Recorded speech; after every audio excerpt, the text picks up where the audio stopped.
Çin hükümeti Doğu Türkistan'da yürüttüğü politikaları ve bu politikaların uluslararası tepkileri neden olan sonuçlarını meşrulaştırma ve örtbas etme çabaları kapsamında İslam ülkelerini hedef alıyor.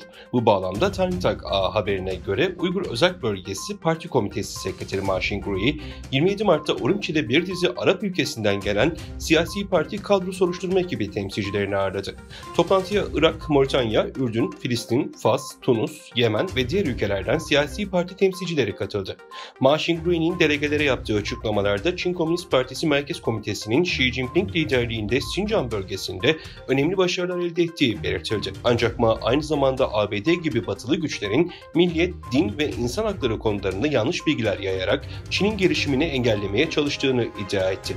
Bu toplantı ve açıklamalar Çin hükümetinin Uygur Özerk Bölgesi'nde yürüttüğü politikaların uluslararası alanda meşruiyet kazanması için yürüttüğü stratejik çabanın bir parçası olarak görülüyor. Konuyla ilgili açıklama yapan Etik Başkanı Abdülcelil Karakaş, Çin'in İslam ülkelerini hedef alarak Uygur soykırımını meşrulaştırma çabaları, uluslararası toplumun vicdanını sarsan bir gerçeklik olarak ortaya çıkıyor. Çin hükümeti Doğu Türkistan'da yürüttüğü politikaları, insan hakları ihlalleri ve etnik temizlikle meşrulaştırmaya çalışırken, İslam ülkelerini yanlış bilgilerle manipüle etmekten çekinmiyor. Ancak bu çaba gerçeklerin örtbas edilmesine ya da göz ardı edilmesine yetmiyor ifadelerini kullandı. Ma Xingrui'nin açıklamaları sadece Çin'in kendi içindeki propaganda çabalarını yansıtıyor. Çin Komünist Partisi'nin Sincan bölgesindeki iddialı başarıları adı altında gizlenen gerçeklik aslında Uygur halkının zulme maruz kaldığı ve kültürel kimliklerinin yok edilmeye çalışıldığı bir tabloyu yansıtıyor. 27 Mart'ta İsviçre'nin Zug kentindeki bir devlet lisesinde öğrencilere Uygur soykırımı hakkında Doğu Türkistan'ın tarihi, bugünü ve güncel durumu konulu bir seminer düzenlendi. Ayrıca Sincan Polis Dosyaları başlıklı arşivde kayıtlı rehinelerin fotoğrafları da sergileniyor. Etkinlik Zug Devlet Lisesi ve İsviçre Uygur Derneği tarafından gerçekleştiriliyor.